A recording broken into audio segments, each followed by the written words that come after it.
all we do is win. You're listening to the All Burgundy and Gold Everything Commanders Postgame Show, powered by the Urban Sports Scene and Fox Sports Radio, 96.9 FM and 1340 AM, Hopewell, Virginia. The Washington Commanders blew out the Arizona Cardinals 42-14. I'm Wooly, I'm joined with my co-hosts Glenn and George. What is good? Hey, nothing much, man. It's all great to be a Commanders fan. I mentioned earlier in the post game, they needed to have a complete game from offense and defense and keep the Arizona Cardinals under 300 yards. And guess what happened? They did exactly that. This is the most complete Washington game we've seen in a long, long time. Totally agree. Hey, Mike, man, I'm gonna keep picking against them. They keep winning. I'm super stupid. I'm gonna keep picking the other team. They keep winning. That's what's going to happen. You're going to be like, why does he keep picking the other team? I'm going to keep doing it. You know what I'm saying? I'm going to keep doing it. It is what it is. You know what I'm saying? It is what it is, man. Hey, Timothy, 3-1, baby. We 3-1. You know what I'm saying? What did I just say? Well, now what? Well, like, look, what did I just what did I just say? I'm going to keep picking the opposition and they going to win. I'm going to keep doing it. I think what's happening? I think the chat's feeling the vibe. We got to get wild. As Sinbad said, we got to get wild. We got to party. You know what I'm saying? You already know. But before we get to this game, let's get to the particulars. They subscribe to our podcast on Spotify, Apple Podcasts, iHeartRadio, and other podcast platforms. Just search All Burgundy and Go Everything. Also, tweet at ABG_everything. Get us up on IG at ABG_everything. Yeah, I will say our Facebook page, but they took away our Facebook page. Make sure you subscribe to our All Burgundy and Gold Everything YouTube channel as well. Hit that red subscribe button. Also, like this video. All right, first off, man. Hey, Glenn, George, man, 42-14, man. I'm gonna start with you, George. Your thoughts on the game, man, and the performance of the team. I mean, it's going to be hard to find the words week after week if this keeps happening, because I remember Monday night I was talking about that it was almost biblical because we've been waiting for so long for this guy. I'm 46, so I've been waiting 3/4 of my life. Right. There are people in the chat who've been waiting their whole life for a quarterback like this. Yeah. And I may be jumping the gun, but I have to say this. We've talked about at least I've on this show, and I think we all have. We talked about Jaden Daniels' intangibles. First time Jaden Daniels has really faced some adversity. You can argue Tampa, that was a different situation. He throws a pick, and he has a really bad miss to Terry McLaurin on the next possession. We go 3 and out. And this is what happens after that. Field goal to end the half in less than a minute. Touchdown, field goal, touchdown, touchdown. Go to sleep, Arizona. This kid is something totally different. And again, if he keeps doing this, finding different ways to express his superlatives is going to become next to impossible, even for the best wordsmiths and writers and stuff out here, because we haven't seen something like this. This is the kind of stuff that was happening with Joe Theismann. This was the kind of stuff that was happening with Mark Rippon. They've scored 42 after scoring 30. What was it? 30. What did they score Monday night against Cincinnati? 38. 80 points in 2 games. That don't happen a lot around here. I'm willing to bet it probably hasn't happened since maybe 2000, maybe 1999, maybe, because that was an offense that was getting rolling. Maybe 2012, maybe a fluke during the COVID year. That's not a regular occurrence, and this kid he's different gravy. Holy mackerel. Yep. I want to not only take it off to the kid, what Cliff Kingsbury has done, what the play calling he has, and I'm gonna give one other guy that we don't see much because he is not in the forefront when you talk about coaches. Anthony Lynn in this running game. Yes, because I want to give my hats off to Anthony Lynn. You got Brian Robinson Jr. 21 carries, right? 21 carries, 101 yards. Then you had Nick McNichols, right? We talked about it on the pregame. What will McNichols do, right? Today he had 8 carries, 68 yards, 2 touchdowns, right? Longest being 27 yards, a touchdown. And look, Washington Commanders, I talk about every week. Y'all know you tune into this podcast. I say they got to get a 100-yard rusher, right? But today the Washington Commanders have rushed for 260 yards, right? 260 yards from this offense that's been running the football. It was when you run the football, they talked about it on the broadcast. Mark Schlereth talked about the combination with the run pass, and they got to 58 before garbage time. When you have a balanced offense like this, and you can move the football. And I'm gonna take not only Anthony Lynn, I'm gonna hats off to this offensive line, which we thought coming into this game after week 1, we was getting ready to kill the offensive line, right? Get rid of the rest of the guys. But this offensive line has settled down, and they're making good papers, good ground. They're getting pushed off the ball. They're protecting Jaden Daniels. Also, I mean, think about this, George. You talk about the point total of the last 2 games. If you add the Giants game in, if they don't have penalties in their red zone, this might have been 3 games where they have scored over 35 points. Yeah, absolutely right. So you take it at this Washington offense right now with Cliff Kingsbury, Jaden Daniels, Brian Robinson Jr. They're moving the football. They're having defenses like with the what I call pace, right? The pace offense they go is getting defenses tired. That pace offense is getting people off kilter, and they don't have time to regroup or substitute, and they're doing it well, and they're getting guys the football, and gaps are opening up, and they're moving along. This offense is right now clicking on all cylinders, and I think that we just scratched the surface of what they can do. No, I agree. My man Mike said even Forbes stepped up. I agree. Yeah. I think he played well when he came off. I feel like his tackling high, but he's a corner. I'm gonna give him a break for the corner. No, I agree with him. I felt my man Paul. This is something. And then Glenn and Paul said in pregame, the defense took pride. Like that is the thing. The defense took pride. The defense played. They balled out. They got like I said earlier. Get off on. They get out. They were off the field on 3rd and long. They got off the field on 3rd and long. They got sacks. The Alabama wall was present. They were in there. They were. They were there. They were getting sacks. They were getting pressed. They were getting pushed. They were there. They performed. This team, truth be told, man, you talk about the Alabama wall. You talk about the defense. The defense today doubled their sack total. All right. Yeah. They come into this game. They had 2 sacks. I mean, 2 and 3 sacks. Today they got four sacks. Right. Armstrong had 1.5. Deron Payne had a half. AB had half a sack. So again, this team has double their sacks, and they're doing great today. Let's see. Bobby Wagner had a half a sack, and Frankie Louvu had a half a sack. So four sacks. So speaking of Jonathan Allen, I'm sorry, I'm putting some respect on his name. I want Durag to come after me. He finished today, and he also had a sack. So Jonathan Allen played well. No, I said both of them played. They all both had sacks. They both played well. Again, this defensive line, this is the game that they all play well. And honestly, for me, the guy who stood out throughout the whole game, we're going to talk about Jaden Daniels. We're going to talk about Brian Robinson Jr. But the guy to me that set the tone was Frankie Louvu. I thought Frankie Louvu was amazing. I thought he was getting pressure, getting sacks. He stripped a fumble. Even with just at the end, he set the tone in this game. But he's been doing it for weeks, though. We go back a couple weeks, and Louvu was the guy that was setting the tone on this defense, right? We all want to talk about why Bobby Wagner. Louvu was going for kill shots, right? Yeah. We talked about 2 games ago against the Giants. Louvu was trying to separate guys from the football, and he brings their energy. They talked about this, which I thought was great. Was we talk about changing the culture of a team, and I didn't know it was that many players. 30 new players on this team. 30 new players, 23 guys that have been there before, and you can see that the 23 guys, the 30 players that are on this team now, the Zach Ertz, the Bobby Ingrams, the Bobby Ingrams, Bobby Wagner, the Louvus, guys who've been places where they won, guys who've been places where they had an up level, a high echelon, so they had a structure or they had a standard. They starting to bring that to Washington. Even if you talk about Jaden Daniels, the rookie, right? LSU. Kid is bringing it to a high level because his attitude and where he comes at.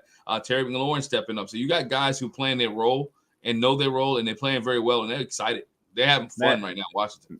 Man, listen to what my man said, the highest scoring offense in the league now. Man, could you believe this, man? That's what I'm saying. We're going to talk about, Jaden is amazing. He's him, right? But we got to give credit to Cliff Kingsbury in this offense, bro. this man is not just a one-sided beast right now. Yeah, Jaden making big throws, finding Terry, finding Noah Brown, finding the tight ends, but it's even more than that, man. You got that run. It's like that running game with B-Rob. Look, we talk about like George and I. Like I said, I was hating on McNichols. Yeah, man. You were. Look how good he look. And I'm look Zacchaeus Olamide. Look how he looked early in the game. Out there. He was the guy that was getting the benefit of all the coverage going to Terry early in the game. Yeah. Mm-hmm. So it's just the work they put in all together. And they didn't have Eckler today. They got 42 without Eckler. Exactly, man. Jeremy Lisa, don't think the defense has turned the corner yet, but they are approaching the turn. I feel that's a question out there, folks. Very good. Is this the sign the defense is like turning the corner in terms of saying, all right, not to say they're going to be dominant, but turn the corner to be like, all right, we're going to now do our part. Like, we're not going to be the defense that just going to give up 30 points consistently. Can this defense be a defense that can hold teams to 20 or 24? You know what I'm saying? Instead of being that team that it seems like every drive an offense can score on them. Have they turned that type of corner? Well, I mean, starting this game off, I thought that because the Arizona Cardinals marched right down the field and scored. Yeah, exactly. I mean, let's be honest. When the game first started, I'm like, oh boy, we're in here for a shootout. Then something happened with the defense. They clicked in, they locked in. Not to mention Arizona started shooting themselves in the foot with penalties. And hats off to this offense. When you have an offense who's scoring 5 out of 6 times, right, touchdowns, right? They only missed 5 out of 6 times. You have no other choice but to win, right? Because again, you beat. If you stop them and you know your offense is going to score, that brings, as a defensive unit, you get confidence, right? As a defensive unit, you get confidence. And when the teams are down 18, 20 points, man, and at this point, you can pin your ears back because you know what they're going to do. They're going to try to throw the ball. I think this defense today benefited for the fact that they got up by 21 points or they got up by 18 points and it was able to pin their ears back and go. I still saw some things from the secondary that was still questionable. But again, you take the win, you work on what you can. Good to see Forbes, Emmanuel Forbes, being around the ball. As I mentioned a few minutes ago, tackling needs to work out. He needs to work on some tackling. But that's things to work on. But he was around the football, right? We talked about it. Marvin Harrison Jr. held him under 100 yards. He didn't beat us today, right? He didn't beat us today. Colin Mary's legs didn't beat us today, right? There you go. They made and my hats off to Joe Witt Jr. because I gave him some in the pregame. I gave him the business. Today, I think he had Arizona and Colin Mary confused about what he was bringing, how he was bringing it, and it helps when the D-line brings pressure. Man, it's lit everywhere, man. It's lit on our IG too as well, man. Commanders News on IG Network said Frankie is a beast. He's said he's hit. Everybody's like he hitting out there. Folks are like everybody chiming in, man. Everybody loving it. And I want to go ahead. Oh, go ahead. Sorry, I'm gonna say it. City Quiver. Yeah, Quiver. I would say City K River says because they all did their homework and film is the key. So they all did their homework. Totally agree. But go ahead, George. No, I just want to say this about the defense because I think Jeremy Lee is right on target. Yeah. You've shown us this now. You've shown us this level now. Show me this against Philly. Show me this against Dallas. And show me this against Baltimore. And then the lid's off. If they can play this well and they beat those teams, then it's going to go wild with the Washington fans. Let me tell you. Yeah, man. Jew. Yeah, we lit, buddy. We yes, lit, sir. Jew, it's party time in here. Jew. Race like no, I like this one. Talk my bad. Go. You gotta take care of it. In today's NFL, you won't have a perfect team. What we saw today was competent staff. It's not just a coordinator calling plays. We are calling plays of the team, which I like because last year we gave the staff a problem, and we thought the staff and what we talk about is staff that you don't see. Again, I mentioned Anthony Lynn, Daryl Tapp are those guys that we don't see on the back end that's making these guys better, who are organizing things, putting guys and holding guys accountable. Let's be honest, right? Calling guys out, holding them accountable, making sure they do what they're supposed to do. Yeah, I told you. I'm with it. Absolutely, Paul. And like you said, we said it, Paul. If they held them under 20, we were going to have a party in here. That's what's happening. That's what's happening. And it's just, I mean, seriously.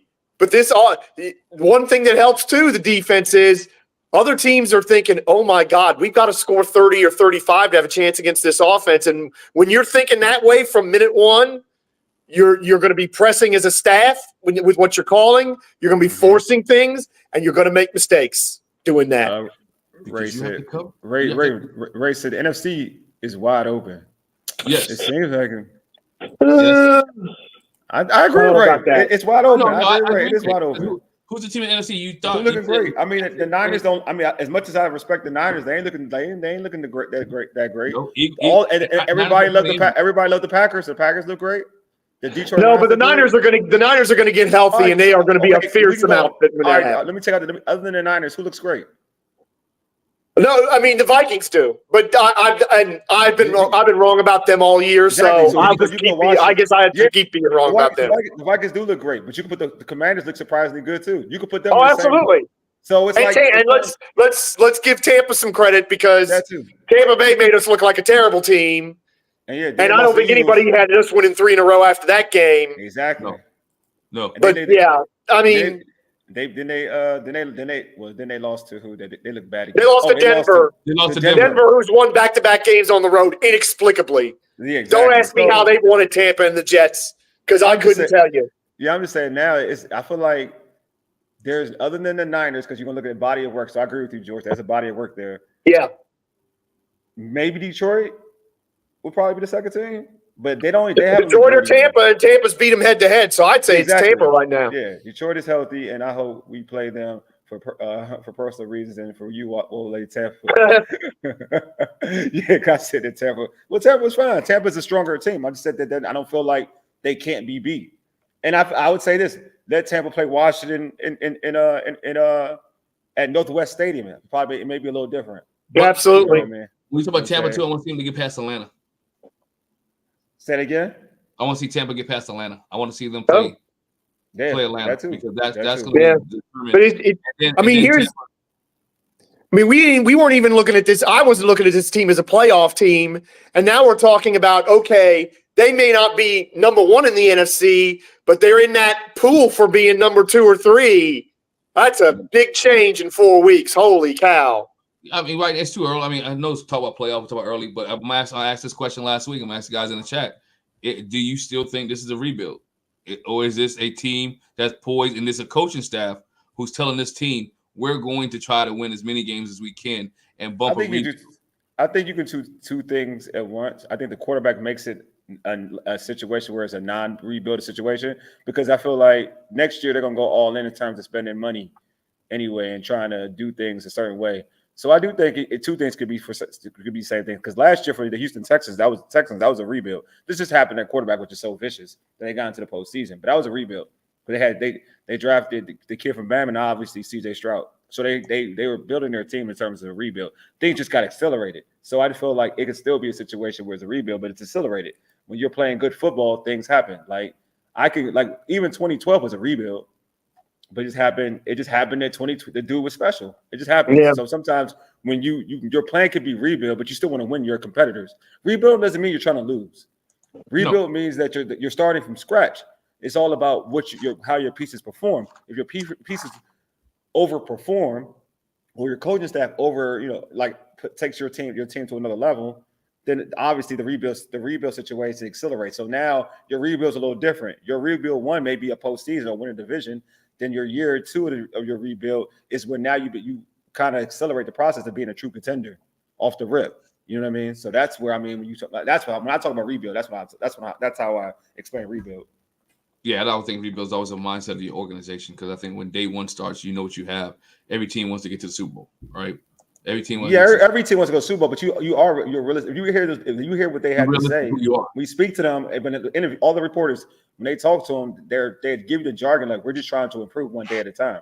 The difference between when a contender is trying, or a team trying the postseason, they don't say that. They say we're trying to make the postseason. There's a difference. That's the difference. They say teaching. When you say teaching, that tells me you're talking about rebuild. When you say we're trying to go out there and we're trying to win a division or go to the postseason, that's the goal. Then that's when you know you're not talking about rebuild. Yeah, getting one play better day. And you know what? One thing that happened to this team that I thought was great, and I'm gonna kick my hats off to Dan Quinn. He took them out to Arizona after Monday night. Yes, smart. That was smart. He took them out to Arizona after Monday night, and this team spent all week in Arizona. They spent all week getting accustomed and adjusted to the time zone, the heat, everything else they needed to get adjusted to. And this team looked fresh. Mm-hmm. They look fresh. They look excited. They look like they had energy, and this team looked real healthy right now. And so, which is good. And like I said, mentioned Austin Eckler's not back. When they get some of the rest other pieces at back, they're going to be good. No, I'm with you. Like I feel like once they get their pieces back, they're going to be definitely hitting stride. My man, let's see. We got folks in. They pulling up. That's what I'm talking about, y'all. Pull up. When people say rebuild, they say it as a code for we don't expect to win exactly. So we're not rebuilding. Yeah, that's true. True. That's kind of a fair point. But again, when you turn over half the roster, you are in a rebuild because honestly, you aren't supposed to win doing that. You are not supposed to win where you turn over half or more than half of a roster. So if this team does that, if this team gets the 10 or 11 wins and wins this division, and we can, and even I have to consider the possibility that this team's going to win the division now. Because did you see the Eagles today? Have you seen the Cowboys? Yeah. This team's better than them right now today. We'll see in 4 or 5 weeks, but right now today they are better than those two teams. But when you talk about rebuilding, to me, it wasn't. I'm not necessarily always on the players when I talk about rebuild. When they brought the coaching staff that they brought in, I'm big on coaches, right? The coaching staff they brought in, the coaches they brought in, the former head coaches who bought in to Dan Quinn, and former head coaches who came out. And then you could tell that they were trying to teach these kids or teach these grown men to win now. And we know this culture has always been a culture of under the last regime was just to hang on. This team is not hanging on. Even the last couple of drives, you saw the excitement from Cliff Kingsbury, right? That's what we need to see. You need to see the excitement from coaches and people on the field, head coaches in the society, and the people on the field in the community. And this team is running. I said next week, and when Cleveland comes to Northwest, it's going to be rowdy, right? It's going to be rowdy because this team is up and up, and this fan base is going to start following this team, new ownership, new things. Again, they want to win. And we talk about trust the process. The process is moving along, right? The process is moving along, and each week you see this team has improved. And that's what you talk about when I say rebuild or positioning yourself for the next thing. You want to see this team improve each week. And this team has really improved each week. And that's one thing which I think is key, that you see the Washington Commanders improving, players improving, right? Yeah. Each week. Coaches improving each week. We saw some play calls today that we hadn't seen before, right? On this team. So but I like something Todd said, which is like the point. It's a rebuild. It's just a perfect storm. The rest of the division is trash. We have a competent staff and a franchise quarterback. It's a rebuild, but we are in a perfect storm for winning. Can't be put better than that. Cannot be put better than that. Yeah. Good job. And go ahead, George. I was gonna say, here's the difference. We've won divisions when the rest of the division's been a shambles before, but you knew that it wasn't sustainable, that you knew it was a fluke. Yes. This is totally different. Totally different because this quarterback is totally different. Yeah, I'm with my man DMV. Defensive players getting excited when they get to hunt. I agree. You darn straight. I do. I think you're just seeing a different mentality right out there with this defense, with this team. Like something Glenn said, like the energy, excitement. Basically, you could tell they won that game for Cliff Kingsbury. All the negative flack he got in Arizona with his relationship with Kyler Murray, and now it must feel good to drop a 42-piece on that squad. You know what I mean? It's not just that he was excited just for the mere victory in the environment of the team, but those players did that for him. That offense did that for him. Like those running backs did that for him. Those guys, that offensive line did that for him. Like you could see the energy. You know what I mean? After that, and also like the whole fan base being in Arizona. Oh, did you that crowd? They just showed it on the TV. Yeah. Like, that's a different vibe. You see Jaden Daniels after McNichols' touchdown where he got that stupid penalty for no reason. Ridiculous call. No reason. But anyway, you saw Jaden Daniels at the end, like getting the crowd hype on his side, on that side of the field, because they knew they taking over.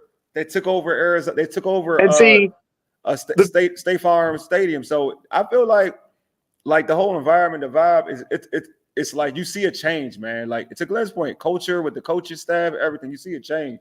And it's refreshing. For you young folks out there, the three of us are old enough to remember, but back when Arizona was in the NFC East, that was a regular event. Burgundy and gold taking over that stadium was a regular event. It was. That was another home game. What were you gonna say, Glenn? You're gonna say something? Yeah, you man. The penalty real quick. I've seen guys choreograph dances. I've seen guys get down and row boats. I've seen guys do all kind of things and then don't draw a flag. When a guy shoots an arrow right into the sky, and after a touchdown, second touchdown, there's a penalty. This is not high school football, right? You feel bad for the other team. You don't throw that. You don't throw that flag. Even the one that Zacchaeus got with he just flipping the guy the ball. Yeah. I've seen worse than that. Again, I think the staff was tic-tac. The officials was tic-tac penalties, but nonetheless, let Washington celebrate here. One thing I do want to point out, we go back to the defense again. Everybody got involved. The defensive front, Darren Armstrong, Jonathan Allen, Deron Payne. You had Luvu again, having multiple tackles, having 7 tackles. Then you had my man Jeremy Chin, who had about 10 tackles today. He played right? well.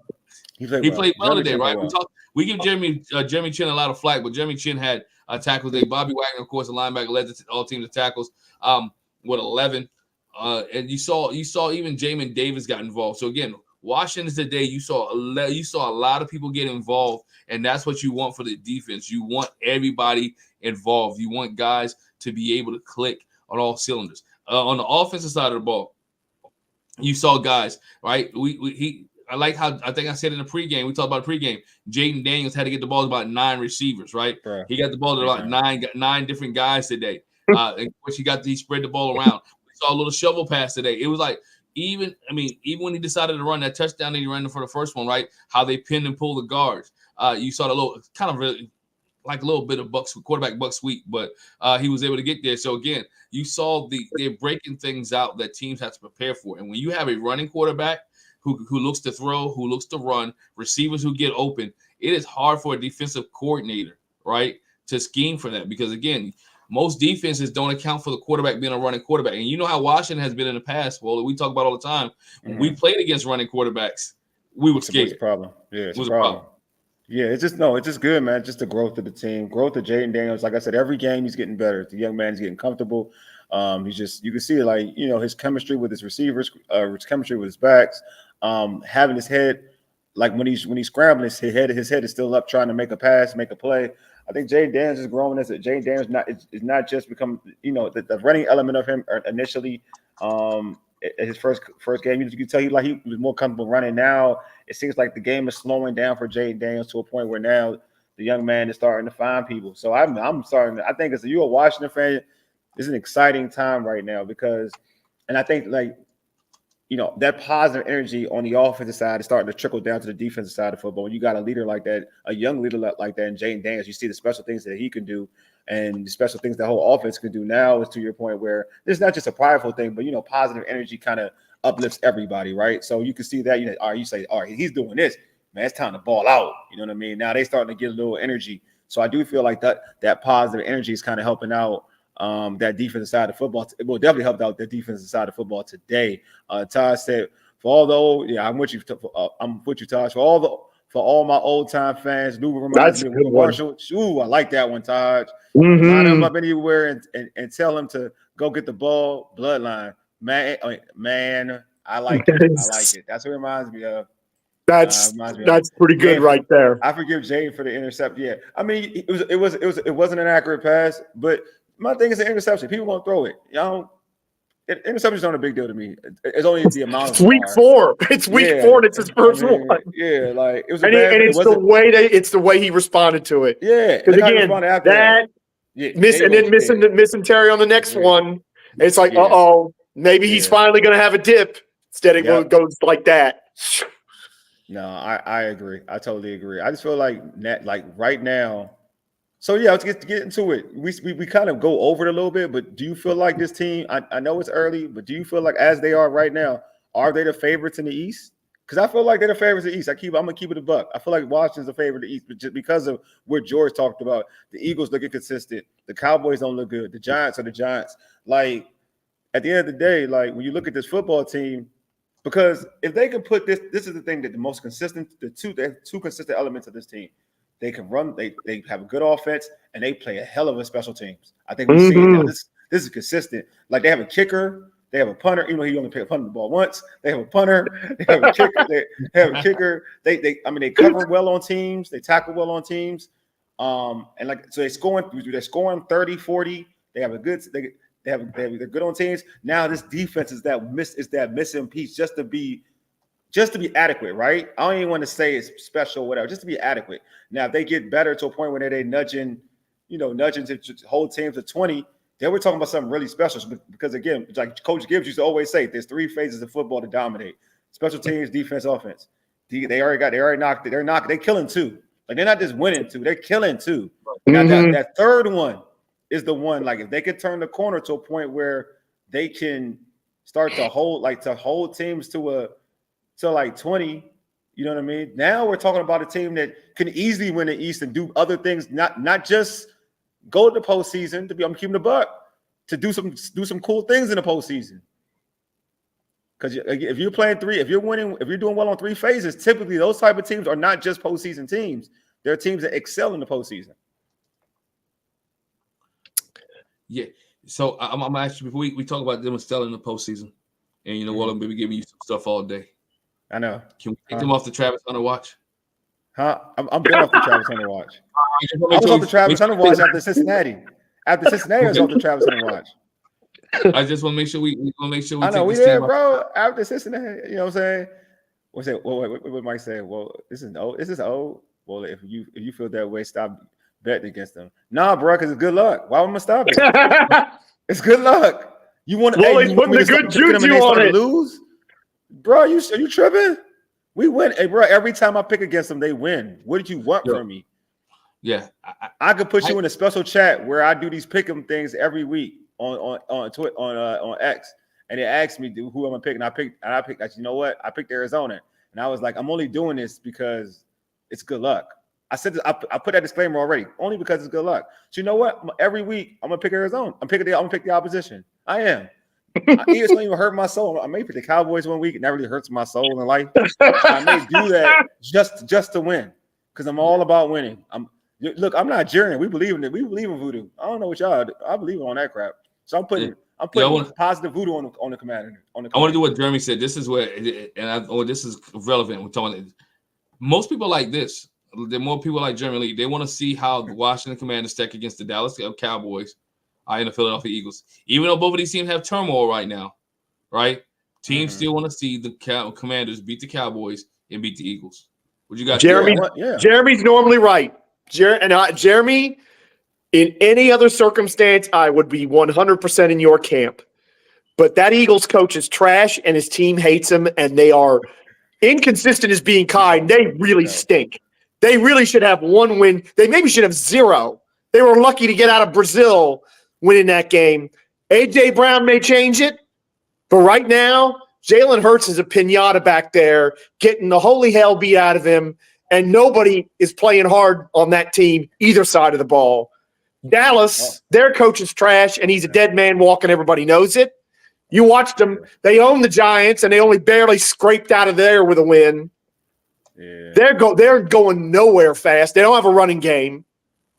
So normally, Jeremy, you'd be 100% right. And if we lose to one or both of them, then I and everybody else that's starting to get carried away will get our comeuppance. But this team is the favorite. The only other coach in this division that's any good has got the worst team, and that's the Giants. Yeah, Daboll's a good coach. He's actually a good coach. He's a good coach, but that roster ain't worth a darn right now. They got one guy, Neighbors. So, George, you saying Dallas is on Belichick watch already? Oh, look, Dallas. You know what Dallas is wondering right now? Why in the hell didn't we just throw Mike McCarthy overboard and keep Dan Quinn? Make Dan Quinn the coach. Because I got news for you. They're not what they are right now if they have Dan Quinn as their coach. And that's what they should have done. I said it at the time. Yes, if they get Belichick, great. We'll see what happens. Belichick might like this. He wants to be the all-time wins leader, but he's liking this broadcasting thing. I'm watching him on Inside the NFL every week. He's having the time of his life on there with his buddy Ocho Cinco and Ryan Clark. And they just had Ed Reed this week, and he was in Clover, Bill Belichick. They should have kept Dan Quinn, Dallas. They should have kept Dan Quinn, and that's what they're wondering about right now. Is why didn't we do that? Jerry won't go after Belichick. Well, yeah, because he wants power. That's the truth. He wants power. If they stink this year, he might. If they're really bad, and they could be really bad, he actually might be willing to give it up. That'd be the only thing. They gotta go like 4-13 like Washington did. Plain and simple, Paul said. Plain and simple, we got the best quarterback in the division. That is why we will beat both the Eagles and Cowboys. So I agree with you, Paul. We do have the best quarterback in the division. I'm not going to argue with that. I think it's a factual statement. I think we're the best quarterback, the best coaching staff. The rest of the division can, you know what? I feel like this team is the best team in the East. I believe that, the Eagles have the most talent, but in terms of unison, everything working to accord and working together, I think Washington has the best team. The Eagles, like in terms of positions, I feel like they are amazing in terms of talent, but I feel like in terms of how you cultivate a team and how all phases are playing well, Washington doesn't beat themselves too. I think these other teams beat themselves. Like Washington doesn't turn the ball over really. Jay throwing one interception, whatever, but they don't turn the ball over. So they tend to win the plus minus game. And also, again, they sustain drives. They play well on teams. Now, arguably, you make the argument that the other defenses, tend to be a little bit more consistent. But in terms of the phases of football, Washington is more consistent in all those phases in football compared to their counterparts. So that's why I feel like Washington is better. Not just, it's easy just to say the quarterback. I agree with Paul. Like quarterback play makes it much easier too. But also like the consistency, of the matter and playing well in all phases of the game, especially since they replaced their kicker. So now since they had a new kicker in Cyber, they're a better team all around. You know what I mean? Because look, like if you think about it, the Tampa game, special teams was an issue in that Tampa game, right? Offense is still moving the ball, but special teams was an issue. Now you have a kicker who's consistent. You have an offense that moves the ball down the field. Now their defense is getting better little by little. They're getting healthier. I think that for real, like it or not, Jeremy's in my head. I'm about to say, I know, right? Cyber. Yeah, Cyber. Shout out to Cyber, man. He's in my head. Like I was getting ready to say the same.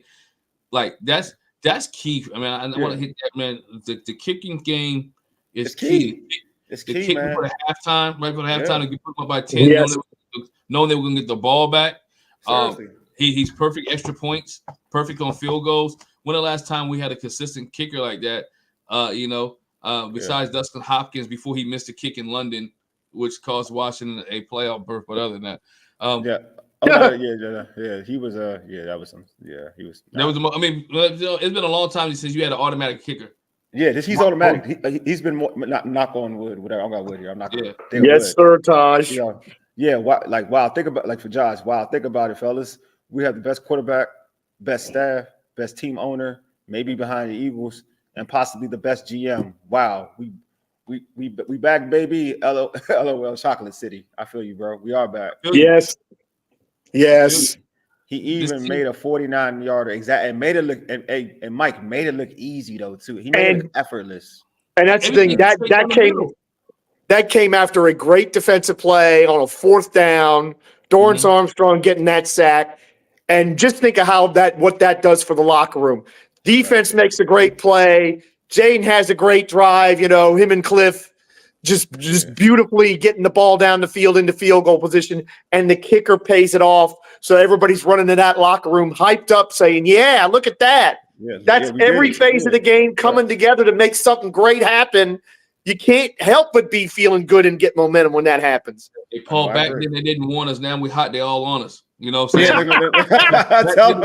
Back in the media didn't want us. Now we hot. They all want us. So, you know what I'm saying? Yeah. If I'm not mistaken, we're the main game at 1:00. Browns Commanders. I think it's the main game next week. Yeah. CBS. So I'm hoping like heck it's on down here because all the NFC South teams are not playing Sunday. So cross your fingers. But to all jokes aside, this team just a few years ago, all the negative publicity, the owner situation, everything, Rivera. Now this community, right?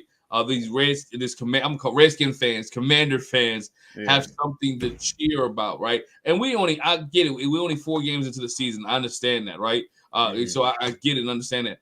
But 4 games into the season last year, we were like, who's next, right? Teams were thinking about, who's on the clock, who's staying, who's leaving, what should this team do? You can see excitement, you see change, and again, it will be good for the city. It is good for society when Washington is good. It is. It is. Good. Let's be honest. When the Washington Commanders are rolling, It is good for everybody. Yeah, and so it this is, is man. good. It's a good vibe. It's definitely a good vibe. So, real quick, so who would you say gets the game ball today, man? Who gets the game ball? So I'm start with you. Start with Glenn. You know, he the football coach between everybody. Who gets the game ball? Cliff Kingsbury. That's a good one. That's a good one. Mm-hmm. I like that. Cliff Kingsbury gets my game ball today, right? I like that. I'm gonna tell you why he gets my game ball. Not because of the 42 points, Mhm. and I'm gonna give it to Dan Quinn and Cliff because this team came off a big Monday night game. Everybody watched them, and they didn't come out flat. Mm-hmm. They didn't like come out that. flat. They came out and they got punched in the mouth, right? Mm-hmm. And they came back and they responded. Ooh. They came back and responded with a touchdown. This team came out again. We know from years past this team will be flat some games, and going to West Coast, they had every reason to make an excuse, but they were planning for the game even after Monday night. But like I said, going into Arizona, hanging out all week. So you had the coaching staff prepared who prepared this team weeks before to get to Arizona to win this football game. That is why I think is Cliff Kingsbury. But if I have to go player who gets the ball, I can't go against Jaden Daniels. I can't go against Jaden Daniels getting the ball. I like to get McNichols the ball, but again, it all starts with Jaden Daniels. I think Jaden is the guy. I like it. So what about I like this, Paul. I got you, Paul. George, let me do some comments first, and I'll get to George. Yeah, I want to see what Paul and everybody's saying. All right, Jeremy Lee said Cliff and Jay can share it like that one. Mike said McNichols. I like that one. I like that. He balled out. He did ball out. My man, Taz like the pick of That's a great pick. Cliff getting the game ball. Appreciate you. Hey, appreciate you, Paul. Appreciate you. What's up, Bowie Townsend? That's what. Defense definitely. The whole entire defense game ball. I think that's a good one too. That's a good one too. Let's see it. Taz, offensive line. Yeah, offensive line was dope. They were dope, man. Hey, if I'm not mistaken, no sacks today, right? Huh? Maybe one. Maybe one, if that. Maybe. I'm gonna check the box score, but I don't think they got. I don't think so. You know what? I don't think. I don't think so. I don't think it was a sack. I think he got a pressure. And he helps that out too with his mobility. So George, you're I like that one too, but JV ball goes to I think so. No, I give him that. Like he needed a good game. I think it was a good game for him. Yeah. But George, game. What about you? I can't believe that in a game where Washington scores 42 points, I'm going to give the game ball to a defensive player. Yeah. But you guys have said his name so much, and you even talked about it in the pregame. Frankie Louvu set the tone. That's mine too. He is the hit stick, and he is busting people up like he's Roman Reigns out there or Solo Sikoa. He is putting his shoulder through people and putting them on the ground and making them feel it. And the thing, I'm listening to the game mostly because I'm running around doing all this stuff. I stopped to do the pregame with you guys, and then I was back doing whatever. So I'm listening to Bram Weinstein, and he's talking about how physical Louvu's being, Senate on special teams, Mike Davis, all these guys on defense, Payne, Allen, Jeremy Chin, all these guys knocking the snot out of people, but it starts with Frankie Louvu. So, yes, in a game where the offense scores 42 points, I'm actually going to give a game ball to a defensive player, and it's Frankie Louvu. Hey, I just looked it up. There was no sacks today on Jaden Daniels, but one thing when I was looking at the sack total, what I really like about this Washington Commanders offense today, third down conversions, right? Washington third down efficiency, they were 9 for 12 for third down. 9 for 12 for third down. Converted their first 4, I think, in the game too. Which is efficient, right? Very, very efficient. 449 yards today for the Washington Commanders offense. The Cardinals had 296 yards of total offense, right underneath that 300 mark. And the other thing that was great for this team too, and the penalties came late, was 5 penalties for 49 yards. And it should have been 4. It should have been 4 because that last penalty was garbage. Like you said, Glenn, that last penalty was terrible. And at time of possession, Washington Commanders held the ball for 33 minutes and 22 seconds, which was when they got into the fourth quarter. They took that one drive. The clock kept ticking, tick, tick, ticking, and they know how to control the clock and run the football. Put Arizona right to sleep. Yeah. I gotta jump out, y'all. But these two gentlemen got it. They're gonna hold it down. You know what I mean? But again, Commanders win, baby. Yeah. Let's go. Commanders big win there. Let's Big get it. win by Commanders. Well, we appreciate you, man, holding it All down. right. Thank you, Ole. All right. Much longer, fellas. As we transition again, give us your again players of the game. And our last thing I want to do, George, before we get out here, what was your moment of the game? We talk about player of the game. What was your moment of the game? Because there was a lot of big moments in this game, but I think one of the biggest moments in the game was Jaden Daniels finding Terry McLaurin in the end zone to seal the deal, the nail in the coffin. And I say that because again, Terry had been going along, just getting along, but for him to get touchdowns, and for him and Jaden Daniels hook up, because again, our question of the day and earlier, right? Which tandem was better, Terry McLaurin or Jaden Daniels?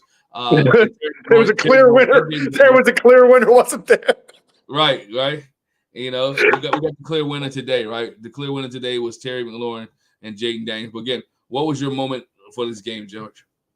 Oh God, I'm choosing between two because there were two moments that just had me almost, either screaming and yelling in the car or jumping up in the air. This is so tough.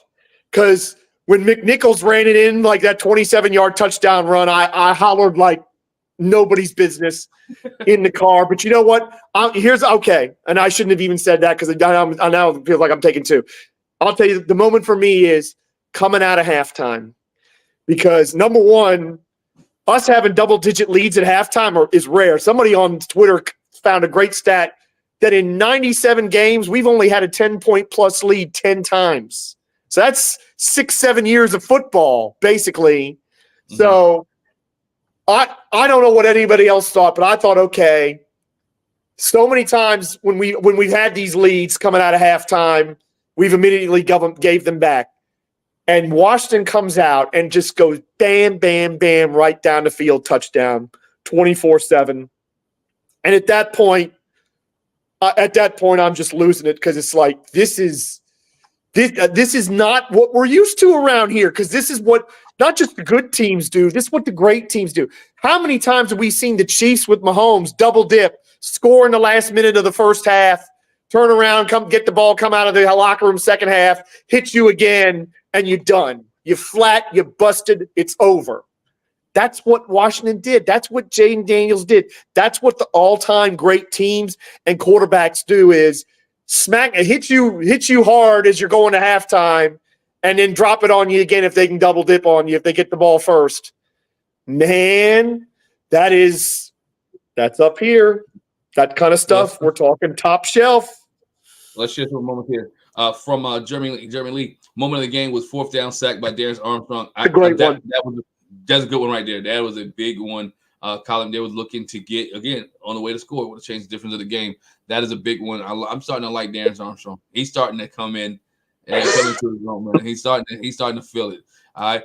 Paul says one of Paul's moment was the defense got a third and out. No joke. Yeah. You know what, Paul, you know what? You're right. Because, the second Absolutely. drive, and I was thinking the same thing. When Arizona drove down the field the first time and they scored. And Washington scored. I'm sitting here like, dang, this is going to be a shootout. We're going to go back and forth. And I remember what you were saying on the pregame, George. The last team with the football wins. You want Jaden Daniels to have the ball last, and we'll probably win the football game. But again, Washington had a 3-and-out. Todd says my moment of the game was a sack Murray before the half ended, which gave us the opportunity to kick a field goal before the half. That was a big, especially getting a second ball in half. It was very big to go up 17. Hey, it's big moments in this game. That whole team was hype. That whole team was hype when Seibert made that kick running off the field because that was everybody. That was everybody making that happen. And just I could feel the momentum, but you still wonder because you're so used to Washington not doing that. And it's like, this is what the good teams do. It's incredible. In a shift too, you can see Jaden Daniels knowing how to get out of bounds now. He's not taking hits. He's knowing how to slide. He slid. He slid. He's getting lanes. Some of the stuff that he did, even the 2-point conversion was big, right? Right. I thought the tight end got involved today. Zach Ertz and Stennis, those guys. Everybody's getting involved with this thing. And really, I know we haven't talked about it much, but really shout out to the offensive line. I really want to give this offensive line much credit because this offensive line on paper, and what we didn't know wasn't supposed to be this good, right? That's right.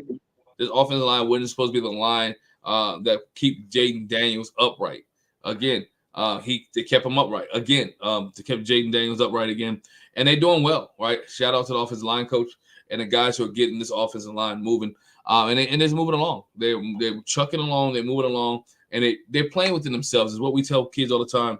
They're doing what they do. They're not being dictated to by other offenses. They're not being dictated to by other defenses. They're Cliff Kingsbury, Dan Quinn, Anthony Lynn, Joe Witt, that offensive staff, defensive staff, and this coaching staff.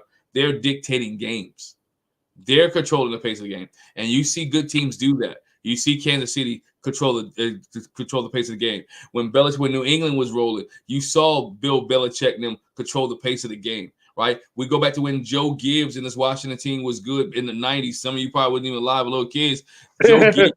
Joe Gibbs controlled games, counter trade, right? He would run counter trade 25 times in the game to get the running to control the pace of the game. And so you're seeing Cliff Kingsbury and guys are controlling the pace of the game, which allowing Washington to maintain the football. There's something that was said in the chat I want to look at here. Jeremy Lee said it too. The Gruden and Rivera era was filled with slow starts, and it welcomed a sight to have the team start fast. George, the importance of this team starting fast. Look at us.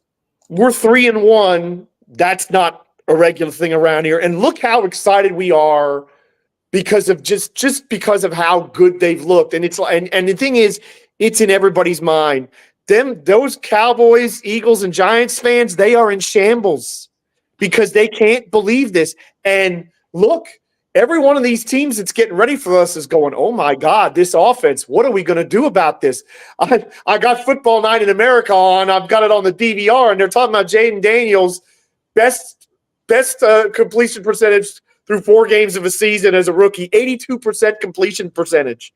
But that's the thing. You get off to a fast start, you've got everybody else on the back foot. Now they're going into the game thinking we have to win this game. We have to win this game or we're in trouble. And when you can bank these early wins, you can give yourself a bit of an out, a bit of a margin for error if you, God forbid, slip on the banana peel and lose to the Browns next week, or you lose some other game that you're not supposed to lose or something like that. That's what, again, the really good teams, the really great teams come out of the gate firing, and that lets them have a few mulligans later in the year. Yeah, you have a few mulligans in the year. You know, you talked about the 1999 team earlier this year. Mm-hmm. The 1999 team in the first 4 games has scored 150 points. Woo! The 99 that sounds team, about, and that team's defense couldn't stop anybody either. Yeah, the 99 team has 150 points. So we had to score a lot of points, that team. So you take what the Washington Commanders scored. They scored 20 points the first week. They scored 21 the second week. They scored 38. 38 in the third game. And what, they put 42 up today? Yep. So I'm going to do my math real quick, ladies and gents, while we're on live. I'll make sure I got it right. That's 11. Boom. 2, 4, 8. That's 8. 121 points. What is Washington Commanders team in 3 games? That 4 games. I gotta fan myself at the thought of it. I mean, 30 points a game. It's incredible. And I go back to something you said. We might only be scratching the surface with this offense. They didn't have Eckler today. That's one thing. But like you say, we as deep in his bag as people are saying Cliff Kingsbury is, we probably haven't seen close to everything yet. You've seen that, and like I said, and you add a defense. If you keep teams under 21 points or 19 points, whatever the case may be, you can do that. So again, that is something that we're striving to. Again, 1999 team, first 4 games, 150 points. We just the Washington Commanders team, first 4 games, 121 points. If you hear it on any other media outlet, man, we said it here first on all Burger and Gold, everything. So I just wanted to make sure. But no, this team has been good. George, let's get out of your final thoughts tonight, man. Your final thoughts on this Washington Commanders team, this Washington Commanders win. Of course, it's always great to have Victory Monday, right? Or yes. Victory Sunday afternoon. Shout out to the defense again, 4 sacks today, and we have we'll talk about it later on this week on our podcast. I will give it to Chief and see if we can go live on the podcast. I don't know, up to Wale, but we have we have Deshaun Watson coming in the Cleveland Browns. You would think that would be the sack total will go up, but we'll get there and investigate things this week. But again, closing thoughts on this Washington Commanders team, how they impress you, your thoughts. Here you go. We'll get out of here. We are seeing a franchise that was once the gold standard in the NFL has now awakened from its slumber. You saw all those Commanders fans in Arizona, all that burgundy and gold in the stadium. I saw it in the highlights. I was watching it when I finally got home to watch it. You're seeing all these fans all over the country and in some places all over the world. I'm seeing it on social media. I'm seeing it in other content creators' videos, people commenting. It feels like we've been in a slumber for a long time and we're now awake and alive. And it feels like the world is Washington's oyster right now. And Cleveland's going to be testing for a lot of reasons, and we'll get into that when we do the midweek show. But I am blown away by what Jaden Daniels is doing. Even beyond my wildest hopes, what he's producing is just remarkable. I want to say this as we close this show out. It is good to see Washington fans come back and appreciate this team. We all know it needed to be a change, right? We all knew that Daniel Snyder had to leave. We all knew that a new regime had to come in. We knew that Ron Rivera and his staff had to go. And I think we're all surprised that this team has moved along so quickly. This team has started to get the fan base back so quickly. And people who are not Commanders fans are talking about this Commander/Redskin team once again. It's good to see that because, again, when Washington's on top, everything feels so much better. It feels so much better, looks so much better. This team is moving, improvement. They have the face of the franchise now, which is Jaden Daniels. This kid do nothing wrong. This kid's a good kid. He's an articulate kid, smart kid, will study the game, brings his team around him, right? Whatever rift people thought was going to happen because of this Ayuk situation, there was no rift. He got the team together, and they starting to gel. Look, I just look at the bigger supporters on the sideline, right? People are congratulating him, they're patting him on the back, they're smiling with him, they like him. Of course, wins make a whole bunch of things better, but this kid is genuine, and he wants this team, and he's put this team as a young guy, as a young kid. He's put this Washington Commanders team on his back, and his team goes as far as he goes. The excitement goes as far as he goes. Great win for the Washington Commanders, who went into an Arizona team. I went into an Arizona Cardinals hometown, right, and stadium, and kind of shut them down from what their average would be. Because this team, let's be honest, the Arizona Cardinals for the first 3 games had put teams on notice. They had racked up points upon points upon points, and the Washington Commander defense came in and held them to 21 points today. 14 points today.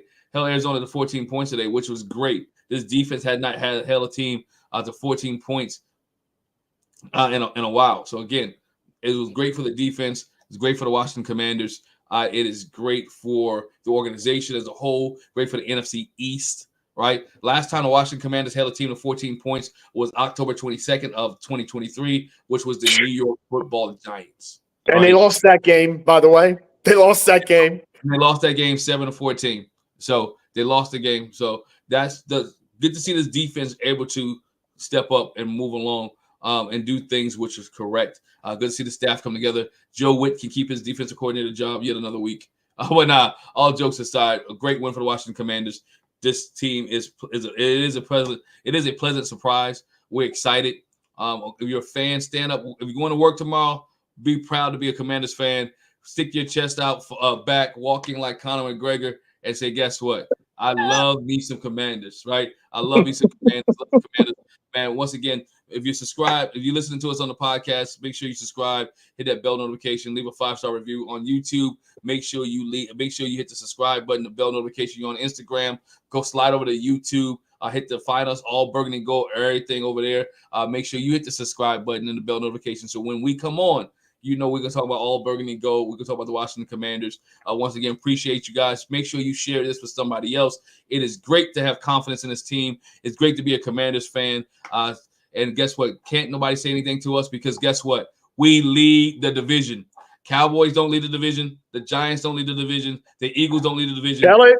Preach it. Go into work tomorrow and say whose team's in first place, and you can raise your hand proud and say, my team, the Commanders. Ladies and gentlemen, thanks for joining us. And once again, have a great night and be a Commanders fan for the rest of your life. Enjoy it. Peace. Have a great day. We out. Deuces.